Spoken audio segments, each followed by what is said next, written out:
Hello everyone, welcome back our channel. ఎవరైనా కొత్తగా నా ఛానల్ని చూస్తున్న వాళ్ళు ఎవరైనా ఉంటే మాత్రం సబ్స్క్రైబ్ చేయడం మర్చిపోవద్దు. అలానే మీకు తెలుగులో కానీ డిప్లొమా ఈసీఈ సబ్జెక్ట్స్లో కానీ లేదా జీకే క్వశ్చన్స్ ఏవైనా మీకు కావాలి అన్నా సరే నాకు కమెంట్ సెక్షన్లో కమెంట్ చేస్తే మీకు ఎక్స్ప్లెయిన్ అనేది నేను చేస్తాను. సో ఈరోజు మనం ఏంటి అంటే ధర్మ నిర్ణయం అనే లెసన్ కోసం స్టోరీ కోసం అయితే తెలుసుకుంటున్నాం. ఇది 6th క్లాస్ సిబిఎస్ఈ సిలబస్లో ఉంటుందన్నమాట. సో ఇది స్టార్ట్ చేద్దామా. అది విజయవాడ కోట వీధి. సాయంకాల సమయం ఆ నగర వీధిలో రాజభటులు కోలాహలంగా తిరుగుతున్నారు. రాకుమారుడు విహారానికి వెళ్తున్నాడు. దారి తొలగండి అంటూ ప్రజలను హెచ్చరిస్తున్నాడు. రాకుమారుడు వడివేల నువర్ణ నాణేలిచ్చే మేలుజాతి గుర్రాలను కొన్నాడు. అరేబియా దేశానికి చెందిన గుర్రాలు వేగంలో గాలితో పోటీ పడతాయి. ఆ అశ్వాలను పూనిచ్చిన రథంపై విహారానికి బయలుదేరాడు. రాకుమారుడు పట్టాభిషేకం జరగబోతుందన్న ఉత్సాహంతో ఉరకలేస్తున్నాడు. మేఘ గంభీర ధ్వనితో రథం దూసుకు వచ్చింది. వాటిని కట్టిన గుర్రాలు వాయువేగంతో పరిగెడుతున్నాయి. మెరుపు వేగంతో క్షణంలోనే ఆ ప్రదేశాన్ని దాటిపోయింది రథం. ఆ రథ చక్రాల కింద పడి ఒక యువకుడు అసుపులు బాసాడు. ప్రజలందరూ చుట్టూ చేరి తమ సానుభూతిని తెలియజేశారు. ఇంతలో అక్కడికి చేరుకుంది ఆ యువకుని తల్లి. కొడుకు ఆకస్మిక మరణానికి ఆ తల్లి గుండె పగిలింది. ఈలోపు సూర్యుడు అస్తమించాడు.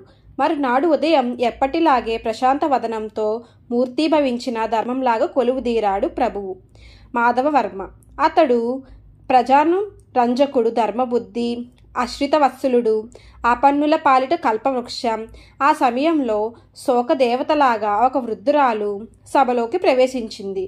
నెత్తురు అట్టలు కట్టిన కుమారుని మృతదేహాన్ని రాజు ముందుంచింది. ఓ రాజా, నాకు ఇతడొక్కడే కొడుకు. మా కుటుంబానికి ఇతడే ఆధారం. మీ కుమారుని రథచక్రాల కింద పడి మరణించాడు. ఏ దిక్కు లేని నాకు మీరే న్యాయం చెయ్యాలి అంటూ సొమ్మసిల్లిపోయింది. ఆమెకు సవర్యలు చేయమని ఆజ్ఞాపించాడు రాజు. న్యాయాధికారులను ప్రధానమంత్రిని ఉద్దేశించి ధర్మ నిర్ణయం చేయమని ఆనతిచ్చాడు. న్యాయమూర్తులు సుదీర్ఘంగా విచారించారు. నగర వీధిలో పసివారుంటారు, నిస్సహాయులందరూ ఉంటారు. మదించిన గుర్రాలను కట్టిన రథంపై రాకుమారుడు నగర వీధుల్లోకి పోకూడదు. ప్రాణాపాయం కలుగుతోంది.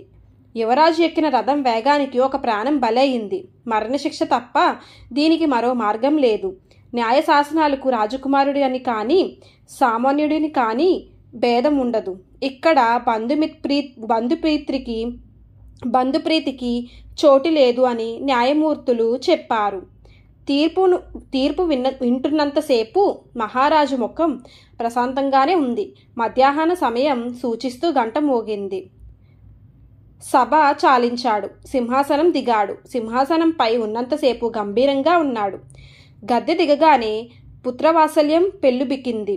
హృదయంలో బాధ కట్టలు తెంచుకుంది. దుఃఖ వివాసుడయ్యాడు. మంత్రులు రాజును అంతాపురానికి చేర్చారు. అప్పుడు రాజుతో ఇలా అన్నారు. న్యాయమూర్తుల తీర్పును ప్రభువు మార్చవచ్చు, దుఃఖించవద్దు అని ఓదార్చారు. వివేకి, ధర్మాత్ముడు అయిన మాధవవర్మ నేను నా ఏకైక కుమారుని గురించి బాధపడుతున్నాను, కానీ ధర్మ నిర్ణయం గురించి విచారించడం లేదు అని పలికాడు. తనకు ధర్మ కార్యాచరణే తప్ప స్వపరభేదం లేదని కుమారునికి మరణశిక్ష విధించాడు.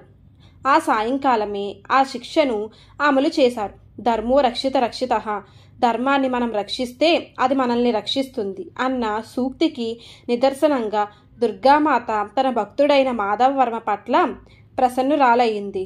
ప్రభువా, ధర్మనిరతికి సంతోషపడండి. ఇంతలో హఠాత్తుగా కొండపై ఓ గర్జింపుతో వాన మొదలైంది. జలజలా కురుస్తుంది, గలగలా కురుస్తోంది. ఆశ్చర్యం! గడియపాటు ఎడతెరిపి లేకుండా విజయవాడ నగరమంతా బంగారు కాసుల వాన కురిసింది.